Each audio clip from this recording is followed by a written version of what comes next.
Yeah, Zero Waste Scotland. Who are we and what do we do?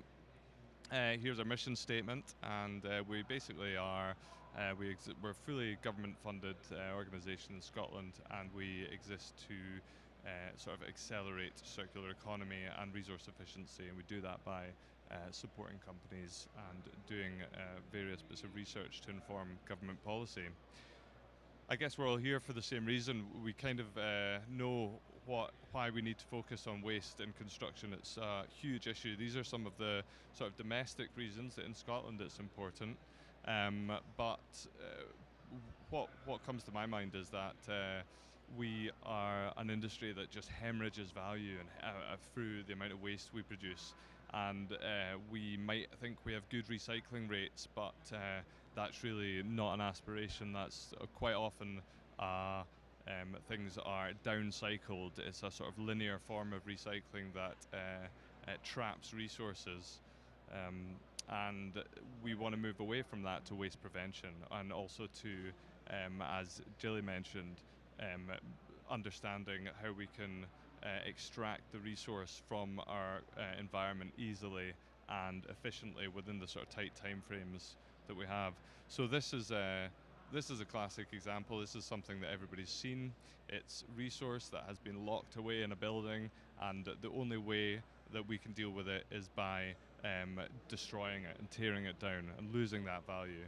And at best you get this, and we could maybe crush that down and put that into some other form of recycled concrete or something like that.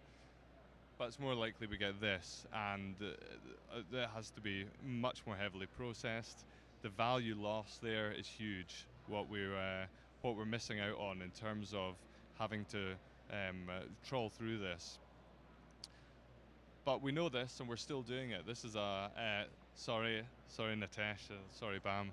This is a building that has just gone up in Glasgow a couple of years ago, and I wonder, and you might be able to tell me later, what the plan is for the end of life for this glass, because to put all of that into insulation, rock wool insulation, to put it into road paint or to put it into aggregate, that would be criminal. It'd be, the loss of value would be insane. What we need to do with that would be to put in place some form of process whereby that can be reused or replaced. But it's not all bad news. Here's a picture of Adobe's Garden Centre, which is just along from me. It's probably about 10 years old, this building. And I've was going about taking photos. My wife thinks that I'm quite strange. I suppose I am. But so this is fully CLT construction, bolted together.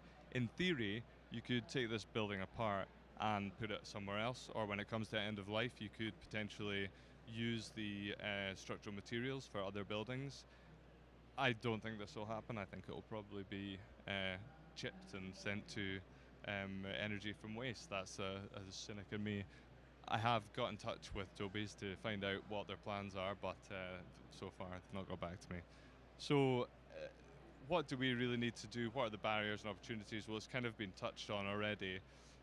The way we see it is that we need to start asking for buildings differently. The people who are procuring and are buying, they need to understand what to ask for and how to ask for it.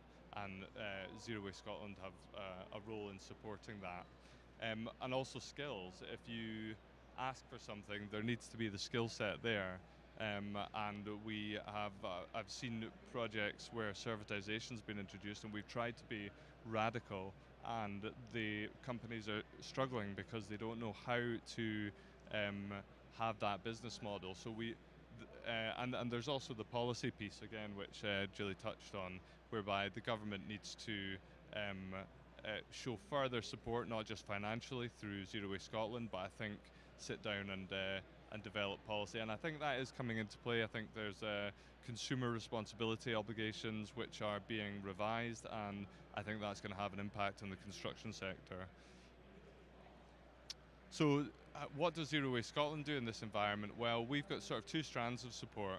We've got impartial, free technical support, so a pool of consultants who this is their specialism, and they can really go and help prepare the business case for companies. We also have various tools and guides. If you come up to our hut just at the back there, we can talk you through some of those. And we also run training and workshops.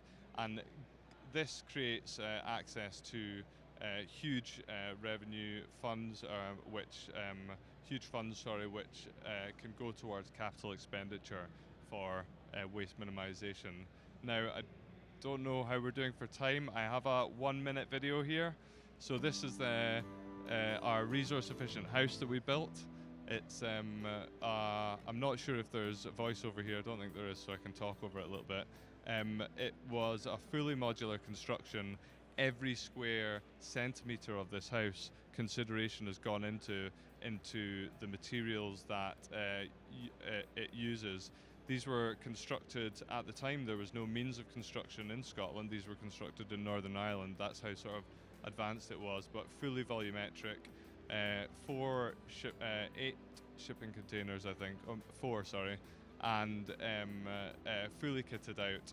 And then the building was clad in local materials and local waste materials, I believe larch and slate. And the interior, there's far too much to go into to touch on, but it was really an opportunity for us to show that this can be done, and that this was back in 2014. So by now, the climate and the industry is mature enough to definitely cater for this. I'll just finish off by showing you a quick case study. This is a organization that we funded, a timber framer, volumetric designer, to implement BIM, and the savings through clash detection and savings to client were absolutely massive, and this was done through a grant. Now obviously the BIM model has changed, so you don't really buy the software outright so much, and also I think there's a focus now on helping the client understand how they can use BIM and how they can get the value out of it.